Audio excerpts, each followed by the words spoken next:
ఏంటి కావాలని చెప్పి సినీ పరిశ్రమను తొక్కే ప్రయత్నం చేస్తున్నారు. ఇంకా రాష్ట్రంలో చాలా సమస్యలు ఉన్నాయి, అవేవి పట్టకుండా కేవలం అల్లు అర్జున్ సంబంధించిన విషయాన్ని హైలైట్ చేసుకొని చాలా మంది చనిపోతున్నారు కదా, పాఠశాలలో చనిపోతున్నారు, ఫుడ్ పాయిజన్ వల్ల చనిపోతున్నారు, స్నేక్ బైట్ వల్ల చనిపోతున్నారు, ఇన్ని చనిపోతున్నా అవేమీ పట్టించుకోకుండా ఇది ఒక్కదాన్ని హైలైట్ చేశారనేది ఇంతకు ముందు హరీష్ రావు ఏదైతే అల్లు అర్జున్ అరెస్ట్ ఇవన్నీ సంఘటనలకు సంబంధించి మాట్లాడిన అంశం. ఒక హరీష్ రావు అనే కాదు, పేరు మర్చిపోయారని అరెస్ట్ చేస్తారా అంటూ కూడా కేటీఆర్ మాట్లాడింది కానీ మిగిలిన పార్టీలు మాట్లాడినా కానీ ఇవన్నీ మనం చూస్తా ఉన్నాం.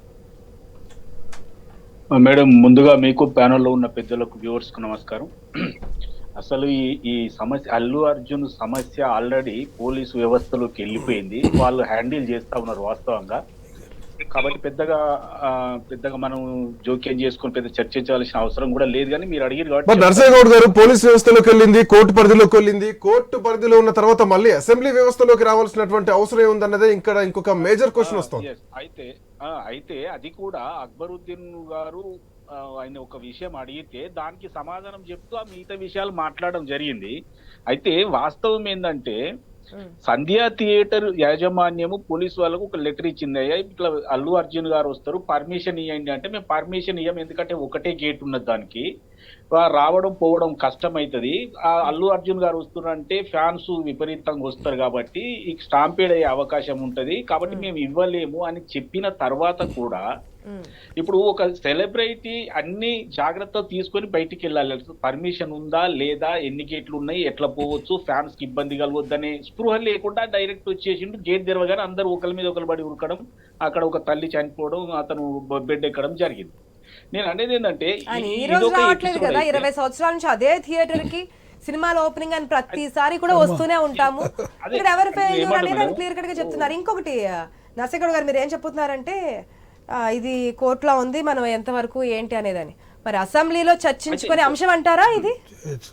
అయితే మేము ఇంకొక విషయం మీ దృష్టికి తీసుకురావాలి.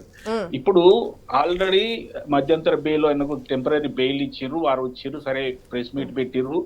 కానీ నా దృష్టిలో వారి ప్రెస్ మీటే వారికి ఖచ్చితంగా మళ్ళీ ఒకసారి జైలు తీసుకుపోయే అవకాశం కనిపిస్తుంది. ఎందుకంటే వారు అనవసరంగా ప్రెస్ మీట్ పెట్టిందని తర్వాత పశ్చాత్తాపడతారేమో. ఎందుకంటే దానికి ఇన్వెస్టిగేషన్ కు జరిగిన దానికి పొంతన లేకుంటుంది. కాబట్టి మధ్యంతర బెయిల్ కనుక క్యాన్సిల్ అయితే వారు జైలుకు పోక తప్పదు, జైలుకు పోతే పోలీసు కస్టడీకి తీసుకోవడం వస్తుంది, అప్పుడు ప్రశ్నించడానికి వీలు పడుతుంది. కాబట్టి నేను అనేది ఏంటంటే అల్లు అర్జున్ గారు ఇది తెలిసి తెలియక చేసిన తప్పు అయితే జరిగిందనేది వాస్తవం. రెండో కోణం ఏంటంటే తప్పు జరిగిందని తెలిసిన తర్వాతనైనా వాళ్ళు హాస్పిటల్కి వెళ్ళి పరామర్శించి ఆ మంచి చెడులు చూసి ఉంటే మానవత్వం అన్న కనిపించేది. అది కాకపోగా 24 గంటలు కూడా జైల్లో లేని వ్యక్తి ఇంటికి మొత్తం సెలబ్రిటీలు అందరు క్యూ కట్టే వరకు ఏమైపోయిందంటారే, మనిషి ప్రాణానికి విలువ లేదా? కేవలం ఒక రీల్ హీరో ఒక 10-12 గంటలు జైల్లో ఉన్నందుకు ఆయనను మాత్రం వరుస పెట్టి పరామర్శలు చేస్తా ఉన్నారు. ఒక నిండు ప్రాణాన్ని కోల్పోయిన రేవతి గారి కుటుంబం గురించి, బెడ్ మీద లాష్ గా పడినటువంటి శ్రీతేజ్ గురించి ఎవరు పట్టించుకోవట్లేదు అనేది ప్రజలలో ఒక్కసారిగా ఎరప్ట్ అయింది. దీని వల్ల చర్చకు మీరు ఇప్పుడు అన్నటువంటి అంశం పైనే ఒక ప్రశ్న కనిపిస్తోంది. సో అల్లు అర్జున్ ఈ రోజు అయినా అల్లు అర్జునే, ఆ రోజైనా అల్లు అర్జునే. ఆయన స్టార్డమ్ ఆ రోజు తగ్గలేదు, ఈ రోజు తగ్గలేదు. బట్ ఈ రోజుతో పోలిస్తే పుష్ప 2 సినిమా రిలీజ్ రోజు క్రౌడ్ ఎక్కువగా ఉంటుంది. సో ఈ రోజు చిక్కడపల్లి పోలీస్ స్టేషన్ పరిధిలో 3 అంచెల భద్రతను అల్లు అర్జున్ వస్తున్నారని చెప్పేసి ఏర్పాటు చేసినటువంటి పోలీస్ శాఖ ఆ రోజు పుష్ప 2 సినిమాకి వస్తున్నటువంటి విషయం పోలీస్ శాఖకు తెలీదా? ఇన్ఫర్మేషన్ లేదా? లా అండ్ ఆర్డర్ ఏం చేస్తుంది? అల్లు అర్జున్ థియేటర్ లోపలికి వచ్చి బాల్కనీలో కూర్చొని ఇంత తొక్కిసలాట జరుగుతున్నటువంటి క్రమంలో కూడా మీరు లా అండ్ ఆర్డర్ దృష్టిలో పెట్టుకుని లేఖను వదిలేయండి, పర్మిషన్ వదిలేయండి, బట్ పోలీస్ ఫోర్స్ ని తీసుకొచ్చి అల్లు అర్జున్ అక్కడి నుంచి పంపించేయాలి కదా. సో ఇంత జరుగుతుంటే పోలీస్ వ్యవస్థ ఏం చేస్తుందన్న ప్రశ్న కూడా వినిపిస్తోంది. సార్ ఇప్పుడు పర్మిషన్ ఉంటేనేమో 3 అంచెల 2 అంచెల 1 అంచెల ఆ భద్రత పోలీసు వాళ్ళు ఏర్పాటు చేస్తారు. వాళ్ళు పర్మిషనే ఇవ్వలేదు అన్నప్పుడు పర్మిషన్ తో పాటు ఇన్ఫర్మేషన్ అంటూ ఉంటే ముందుగానే అలర్ట్ అవుతారు. ఇన్ఫర్మేషన్ రాడని అనుకుంటారు. ఇప్పుడు పోలీసు వ్యవస్థ వాళ్ళు పర్మిషన్ ఇస్తే ఖచ్చితంగా దాన్ని ఫాలో అవుతారు.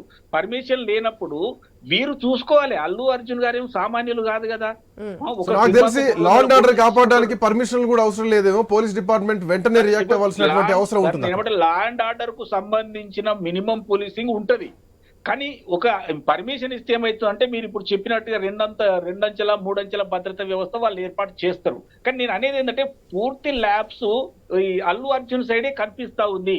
నంబర్ 1 ఏంటంటే వారు పర్మిషన్ ఉందా లేదా, ఏర్పాట్లు ఉన్నాయా లేదా అని చూసుకోకుండా పర్మిషన్ లేకుండా రావడం. రెండవది ఏంటంటే సంధ్యా థియేటర్ యాజమాన్యం కూడా ఇన్ఫార్మ్ చేయాలి కదా, సార్ పర్మిషన్ ఇవ్వలేదు, మరి పరిస్థితులు ఇలా ఉన్నాయి, ఇంత క్రౌడ్ ఉంది, మరి ఎట్లా వస్తారనేది వాళ్ళు జాగ్రత్త తీసుకోవాలి కదా.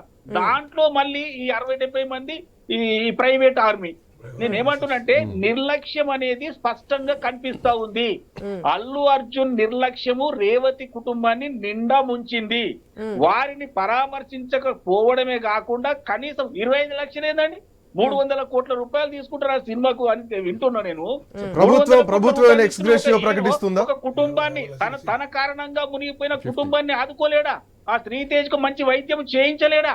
ఇప్పుడు కాంగ్రెస్ పార్టీకి సినిమా హీరోల మీద ఏం కోపం లేదు, సినిమా ఇండస్ట్రీ మీద కోపం లేదు, కానీ ఎవరు తప్పు చేసినా పోలీసింగ్ చెప్పారుగా మీరు. ఏదైతే రేవంత్ రెడ్డి అసెంబ్లీలో మాట్లాడిన తర్వాత ఒక్కొక్కరికి సెలబ్రిటీలు కూడా రావడం, నేను ప్రెస్ క్లబ్ లో మీటింగ్ పెట్టడం, 50 లక్షల వరకు ప్రకటించడం, ఇటు కోమటిరెడ్డి వెంకటరెడ్డి మీ ప్రభుత్వం తరపున 10 లక్షలు నేనేమంటాను మేడం, 50 లక్షలేదండి. వాళ్ళు మన ఎక్కడన్నా ప్రపంచంలో ఎక్కడ మంచి వైద్యం ఉంటే అక్కడికి ఆ శ్రీతేజం తీసుకుపోయి మంచి చేయించుకురావాలి అల్లు అర్జున్. అది మినిమం బాధ్యత కదా. అదంతా పక్క పెట్టేసి 50 లక్షలు ఇవ్వడం ఏందండి? 50 లక్షలతో ఒక ప్రాణం వస్తుందా ఈ ప్రపంచంలో? నర్సేగౌడ్ గారు మరొక ప్రశ్న, 50 లక్షలు కాదు కదా, 1,50 లక్షలు పెట్టినా సరే ప్రాణం పోయిన ప్రాణం తిరిగి రాదు. వారికి మనం అన్యాయం జరిగిన దానికి న్యాయం అనేది చేయలేము, డబ్బుతో మనం ప్రాణాన్ని ముడిపెట్టలేము, ఎట్టి పరిస్థితుల్లో తిరిగి తీసుకురాలేము. అటు శ్రీతేజ్ ఆరోగ్యం మెరుగుపడడానికి అవకాశం ఉంటుంది, కానీ పోయినటువంటి రేవతిని అయితే మనం తీసుకురాలేము. ఒక్క నిమిషం. ఇదే ప్రాణాలు అనేక మంది రైతులు చనిపోయినప్పుడు, ఫుడ్ పాయిజన్ అయ్యి గురుకుల హాస్టల్స్ లో చనిపోయినప్పుడు, మరి ఆ ప్రాణానికి ఎంత వెలగడుతున్నారు గవర్నమెంట్ అనే ప్రశ్న కూడా వినిపిస్తోంది. మేడం ఇప్పుడు మిగతా సమస్యల గురించి మాట్లాడదామంటే నాకు టైం ఇస్తే 100 చెప్తాను. నేను ఏమంటున్నంటే ఈ అల్లు అర్జున్ సమస్య మీద నేను ఫోకస్ చేస్తున్నా. ఎందుకంటే గవర్నమెంట్ కూడా అదే ఫోకస్ చేస్తుంది అంటున్నాయి ప్రతిపక్షాలు. నేనేమంటున్నా మేడం, ఇప్పుడు వీళ్ళు ఏం చెప్తున్నారంటే కాంగ్రెస్ పార్టీ సినిమా పరిశ్రమలోని ప్రముఖుల మీద ఫోకస్ చేసి అందరిని అరెస్ట్ చేస్తుందని ప్రచారం చేస్తున్నారు. నేను అది కాదు అని చెప్పదలుచుకున్నా. ఎందుకంటే ఎవరు తప్పు చేసినా పోలీసింగ్ ఉంటదండి. వాళ్ళు వస్తారు, అరెస్ట్ చేస్తారు, మినిమం ఫార్మాలిటీస్ అక్కడ ప్రొడ్యూస్ చేస్తారు, రిమాండ్ పోతారు, బెయిల్ వస్తుంది. ఇదంతా జరిగేది అల్లు అర్జున్ విషయంలో కూడా అంతే జరిగింది. కానీ మోహన్ బాబును అరెస్ట్ చేసిరు, వాళ్ళ ఇన్కన్వెన్షన్ ఊలగొట్టిరు, మొత్తం ఇదంతా ఇండస్ట్రీ అంతా ఏపీలో ఒక మంత్రి ఎమ్మెల్యే ఉన్నాడు, అంతా రాండి అని ఆయన పిలుస్తాడు. ఇదంతా ఏంటంటే కాంగ్రెస్ పార్టీని బదనాం చేయడానికి ప్రతిపక్షాలు ఆడుతున్నటువంటి నాటకం. దాన్ని నేను బట్టబయలు చేయదలుచుకున్నా.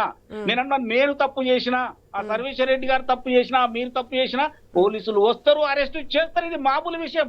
అల్లు అర్జున్ అయినా ఎవరైనా అంతే కదండి.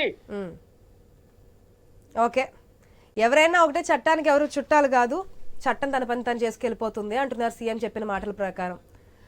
ఓకే, అరవింద్ గారు గుడ్ ఆఫ్టర్నూన్ అండి. ఆయన కాబట్టి ఈ తప్పుడు సమాచారం బీజేపీ బీఆర్ఎస్ కలిసి ఇందులో ఓట్ల వేటలో వీళ్ళు తప్పుడు సమాచారం ఇస్తున్నారు.